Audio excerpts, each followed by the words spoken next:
일부 17년 만의 신호등. 도시의 심장이 붉은 빛을 뿜어내며 잠시 숨을 고르는 저녁, 퇴근길 인파가 바삐 횡단보도 양편에 들어찼다. 잘 다려진 셔츠 위로 피로가 역력한 남자, 박진우는 그 흐름 속에서 섬처럼 멈춰 서 있었다. 손에 들린 서류 가방의 무게보다 더 무거운 세월의 압박이 그의 어깨를 짓눌렀다. 17년. 가족이라는 울타리를 제 발로 걸어 나온 지 꼭 그만큼의 시간이 흘렀다. 평소라면 1초가 아까워 발을 동동 굴렀을 그였지만 오늘따라 심장이 이유 없이 세차게 뛰었다. 그때였다. 맞은편에서 걸어오는 인파 속 유독 눈에 익은 한 여인의 실루엣이 그의 시선을 꿰뚫었다. 차분한 베이지색 원피스가 저녁바람에 부드럽게 나부꼈고 세월이 흘렀음에도 단아한 걸음걸이는 예전 그대로였다. 17년 전 이혼 서류 위에서 차갑게 식어갔던 아내 서연이었다. 기억 속의 앳된 모습은 아니었지만 고단한 세월을 오롯이 이겨낸 단단함이 그녀의 온몸에서 배어나왔다. 하지만 멀리서도 느껴지는 그 깊은 눈빛만큼은 변하지 않았다. 진우의 호흡이 멎었다. 머릿속이 새하얗게 비워지고 수천 번 상상했던 재회의 순간이 현실이 되어 눈앞에 펼쳐졌다. 신호등이 초록빛으로 바뀌며 사람들의 물결이 움직이기 시작했지만 그의 발은 아스팔트에 뿌리 내린 듯 꼼짝도 하지 않았다. 세상의 모든 소음이 사라지고 오직 연희의 모습만이 선명하게 다가왔다. 그리고 마침내 수많은 사람들의 엇갈리는 발걸음 속에서 두 사람은 횡단보도 중앙에서 정면으로 마주섰다. 연희의 눈동자가 그를 발견하고 파르르 떨렸다. 그 짧은 찰나 17년의 시간이 파노라마처럼 스쳐 지나갔다. 행복했던 신혼의 웃음소리, 빛독촉에 시달리던 절망의 밤, 그리고 마지막 이별의 순간까지. 무슨 말을 해야 할까? 잘 지냈냐는 안부는 너무나 공허했고 미안하다는 사과는 터무니없이 가벼웠다. 그의 입술이 미세하게 떨리는 순간 연희는 짧게 시선을 피했다가 다시 그를 마주봤다. 17년의 세월이 만든 거대한 벽이 두 사람 사이에 소리 없이 서 있었다. 이부 무너진 행복의 기억. 17년 전 그들의 시작은 누구보다 따뜻했다. 작은 전셋집이었지만 창문으로 쏟아지는 햇살은 언제나 거실을 환하게 비쳤다. 된장찌개 끓는 냄새와 갓 태어난 아들 민준의 웃음소리가 뒤섞여 완벽한 행복을 이루었다. 진우는 아내 연희를 향해 늘 우리가 세상에서 제일 부자라고 속삭였다. 돈으로 살 수 없는 사랑이 넘치니 틀린 말도 아니었다. 그들은 아들의 첫걸음마에 함께 눈물을 흘렸고 서툰 솜씨로 만든 떡 케이크 앞에서 첫돌을 축하했다. 그 평범한 일상이 영원할 것이라 믿었다. 그러나 행복의 토대는 모래성처럼 연약했다. 진우의 아버지가 갑작스럽게 쓰러지고 어머니의 병세마저 악화되면서 견고했던 일상에 균열이 생기기 시작했다. 눈덩이처럼 불어나는 병원비는 두 사람의 월급만으로는 감당할 수 없는 수준이었다. 진우는 퇴근 후 대리운전을 했고 연희 역시 갓난아들을 업고 식당 일을 도왔지만 역부족이었다. 통장 잔고는 바닥을 드러냈고 친척과 친구들에게 빌린 돈도 한계에 다다랐다. 결국 진우는 결코 넘지 말아야 할 선을 넘고 말았다. 사채업자 사무실에서 계약서에 도장을 찍는 순간 그는 가족을 지키기 위한 선택이 오히려 가족을 더 깊은 수렁으로 밀어넣는 독이 될 수 있음을 예감하지 못했다.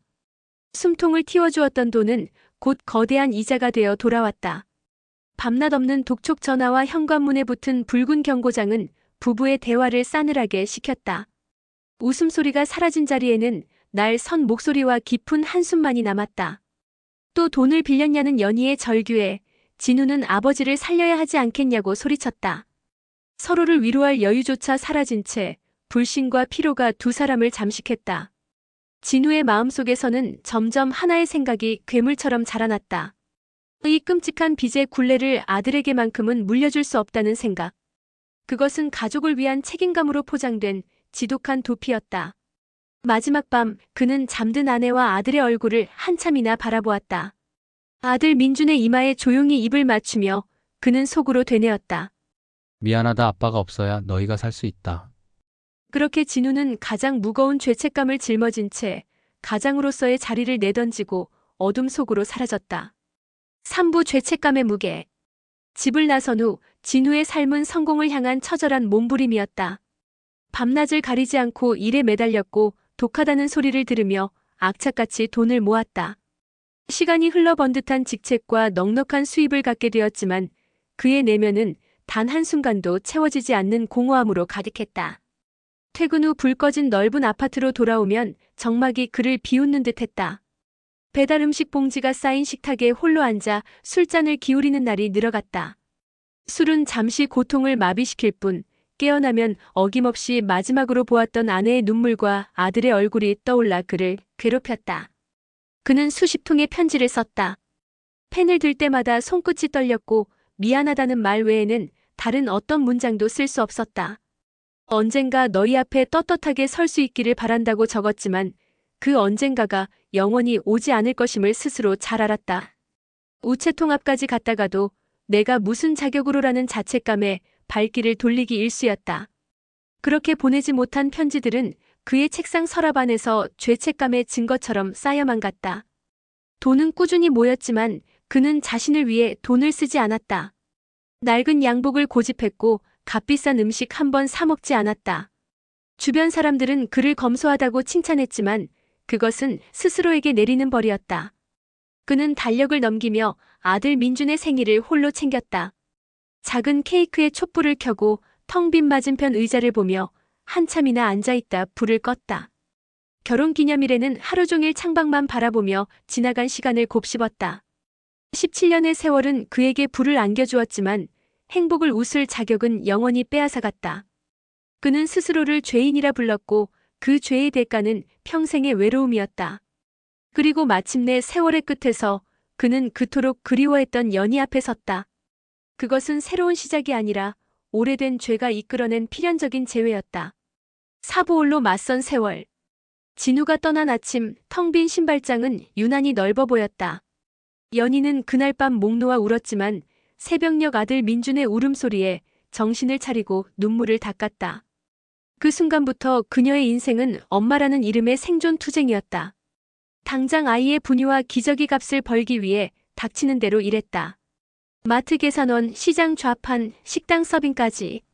손은 거칠어지고 잠은 줄었지만 아이를 굶길 수 없다는 일념 하나로 하루하루를 버텼다. 세월은 혹독했다. 아들 민준이 학교에 들어가자 더 많은 돈이 필요했다. 그녀는 결혼 반지를 팔고 아끼던 옷가지를 내다 팔았다. 그래도 모자라면 밤마다 봉투를 붙이는 부업으로 뜬 눈으로 밤을 새웠다. 온몸에서 파스 냄새가 떠날 날이 없었지만 아들의 웃는 얼굴을 보면 기적처럼 힘이 솟았다. 물론 마음 한구석에는 남편에 대한 원망이 깊게 자리 잡고 있었다.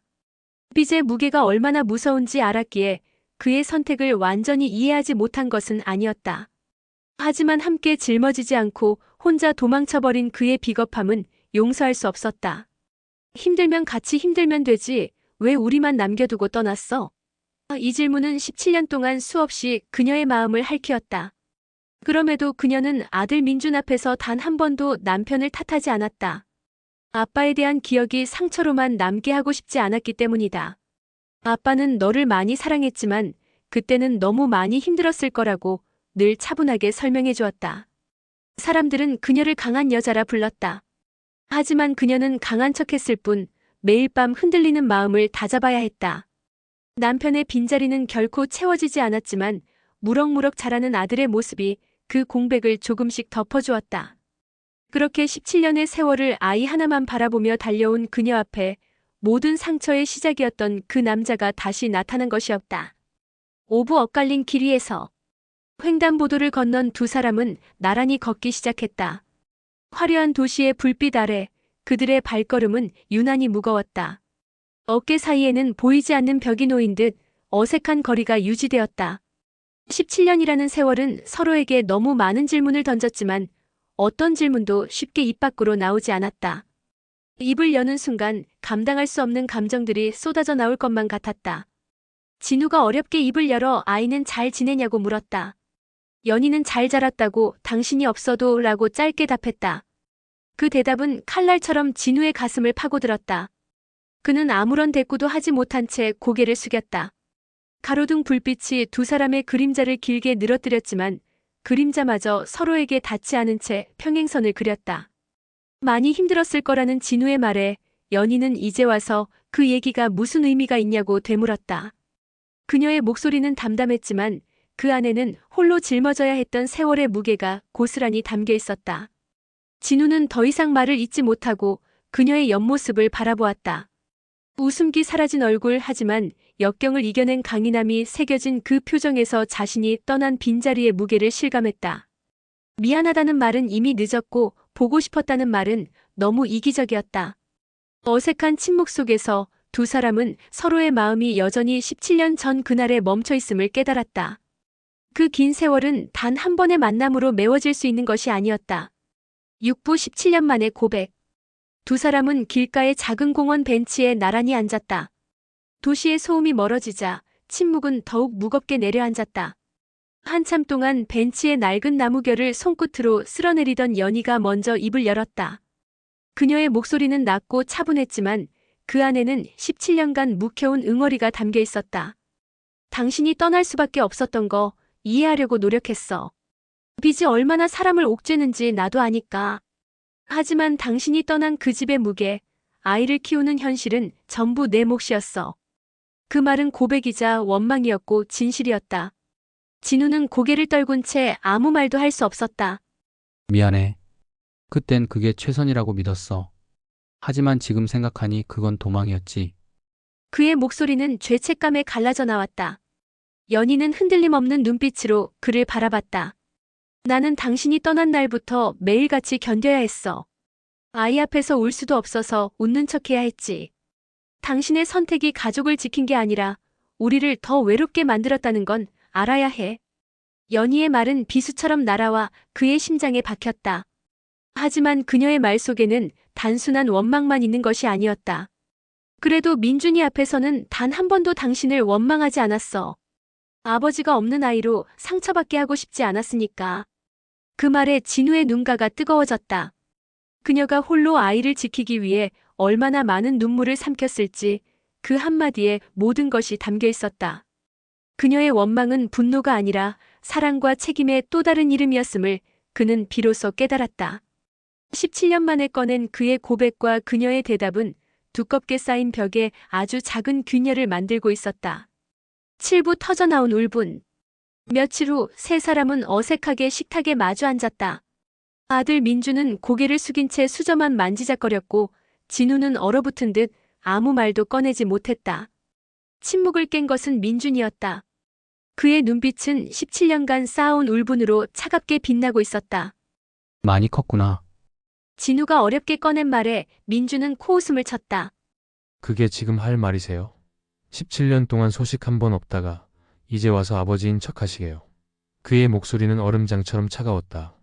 진우는 차마 얼굴을 들지 못하고 너희 앞에 설 자신이 없었다고 변명했지만 민준의 분노에 기름을 붓는 격이었다. 자신이 없었다고요? 그래서 도망쳤어요. 난 아버지 없는 아이로 자랐어요. 운동회 때도 졸업식 때도 내 옆자리는 늘 비어 있었어요. 친구들이 아빠랑 사진 찍을 때 난 화장실에 숨어서 울었다고요. 그때 내 기분이 어땠을지 상상이나 해봤어요. 민준의 목소리는 절규에 가까웠다. 그는 주먹을 하얗게 될 때까지 꽉 쥐고 있었다. 연희가 아들의 등을 토닥이려 했지만 민준은 그 손을 뿌리쳤다. 엄마 혼자 얼마나 고생했는지 알아요. 새벽 시장에서 일하고 밤마다 봉투 붙이면서도 내 앞에선 한 번도 안 우셨어. 그 자리를 누가 만들었는데요. 당신이 버린 그 공백 때문에 우리 삶이 얼마나 망가졌는지 아냐고요. 연희의 눈가도 젖어들었지만 아들을 말릴 수 없었다. 너무 오랫동안 억눌러온 감정의 폭발이었기 때문이다. 진우는 아무 말도 하지 못했다. 아들의 모든 말은 그가 지난 17년간 스스로에게 내렸던 심판과 똑같았다. 엄마, 나한텐 아버지 같은 사람 필요 없어요. 앞으로도 그럴 거고요. 그 말은 진우의 심장을 산산조각 냈다. 17년간 품어온 희미한 희망이 완전히 부서져 내리는 순간이었다. 식탁 위 음식은 온기 없이 식어갔고 가족이라는 이름은 그 어느 때보다 차갑게 느껴졌다. 8부 그림자 속의 진실. 그날 저녁 민주는 낯선 번호로 온 문자를 받았다. 오늘 저녁 잠깐 보자. 할 얘기가 있다. 발신인은 재단 이름으로 중학교 때부터 자신에게 장학금을 전달해주던 김 실장이었다. 그는 민준에게 아버지 대신 곁을 지켜주던 어른과도 같은 존재였다. 약속 장소인 커피숍에 나가자 김 실장은 평소와 달리 굳은 표정으로 앉아 있었다. 삼촌 무슨 일이에요? 민준의 질문에 김 실장은 깊은 한숨을 내쉬고는 충격적인 사실을 털어놓았다. 놀라지 말고 들어라. 난 사실 장학재단 직원이 아니다. 그리고 그동안 네가 받은 모든 돈은 사실 내 아버지가 보낸 거다. 순간 민준의 머릿속이 텅 비었다. 손이 떨려 커피잔을 놓칠 뻔했다. 아버지가요. 말도 안 돼요. 우릴 버린 사람이 왜 김 실장은 차분히 설명을 이어갔다. 내 아버지는 늘 죄책감에 시달렸어. 너한테 직접 다가갈 용기가 없었던 거야. 그래서 내 이름을 빌려 뒤에서라도 너를 지켜보고 싶었던 거다. 내가 학원비 때문에 힘들어할 때, 대학 등록금 때문에 고민할 때, 그 모든 순간 내 아버지가 함께하고 있었던 셈이지. 분노와 혼란, 고마움과 원망이 뒤섞여 민준의 가슴을 휘저었다. 그럼 왜 이제 와서 이런 말을 하시는 건데요? 김 실장의 표정이 어두워졌다. 내 아버지 상황이 많이 안 좋아. 자세히 말할 순 없지만 오래 버티기 힘들 것 같구나. 그 모호한 말은 망치처럼 민준의 가슴을 내리쳤다. 지금까지 증오로만 가득했던 아버지의 모습이 전혀 다른 얼굴로 다가오는 순간이었다. 커피숍 창밖으로 붉은 노을이 번져갔고 민준은 거대한 진실의 무게 앞에 한참이나 고개를 들지 못했다. 구부 약병이 말해주는 것. 김 실장과의 만남 이후 민준의 머릿속은 온통 아버지 생각으로 가득했다. 상황이 많이 안 좋다는 말이 계속 귓가에 맴돌았다. 다음 날 집에 돌아온 그는 거실 소파에 앉아있는 아버지의 뒷모습을 물끄러미 바라보았다. 예전보다 훨씬 더 수척해진 어깨, 간간히 터져나오는 마른 기침. 그 모습이 어딘가 위태로워 보였다. 그때 소파 옆에 놓인 검은색 가방이 눈에 들어왔다. 아버지가 늘 몸의 일부처럼 지니고 다니던 가방이었다. 불현듯 민준은 가방으로 이끌리듯 다가갔다. 열면 안 된다는 이성과 열어봐야 한다는 본능이 충돌했지만 그의 손은 이미 지퍼를 향하고 있었다. 가방 안에는 하얀 약병 여러 개가 들어있었다. 낯선 약 이름들을 본 순간 민준은 떨리는 손으로 휴대폰을 꺼내 검색하기 시작했다. 검색 결과가 화면에 뜨는 순간 민준의 눈앞이 아찔해졌다. 항암제, 말기 암 환자 처방. 심각한 부작용 머릿속이 하얗게 비어갔다. 김 실장이 남긴 말의 조각들이 하나로 맞춰졌다. 아버지는 이미 끝을 향해 가고 있었다. 죄책감 때문에 제대로 먹지도 쓰지도 못하며 악착같이 모은 돈을 아들 몰래 지원하며 살아온 삶의 종착지가 바로 이것이었다. 그때 화장실 문이 열리며 아버지가 나왔다. 그는 열린 가방과 아들의 얼굴을 보고 모든 것을 직감했다. 그의 목소리는 체념이 묻어 있었다. 봤구나. 민준은 더 이상 숨길 수 없었다. 눈물이 가득 고인 채 아버지를 바라보며 소리쳤다. 이거 아버지 거죠? 왜 말 안 했어요? 왜 전부 숨겼냐고요? 진우는 힘없이 대답했다. 너한테까지 짐 지우고 싶지 않았다. 그 짧은 한마디에 민준의 가슴은 무너져 내렸다. 증오했던 아버지의 진짜 모습, 그가 짊어진 고통의 실체가 잔인한 진실이 되어 눈앞에 드러나고 있었다. 10부 늦어버린 편지, 새로운 시작. 약병이 드러낸 진실 앞에서 부자 사이에 긴 침묵이 흘렀다. 원망과 슬픔, 후회가 뒤엉켜 누구도 먼저 입을 열지 못했다. 그때 부엌에서 조용히 걸어나온 연희의 손에는 낡은 상자 하나가 들려 있었다. 그녀는 떨리는 손으로 상자 뚜껑을 열었다. 그 안에는 세월의 흔적으로 누렇게 변색된 편지 봉투들이 들어 있었다. 사실 나도 알고 있었어. 내 아버지가 떠난 뒤에도 몇 번인가 편지를 보내왔다는 걸.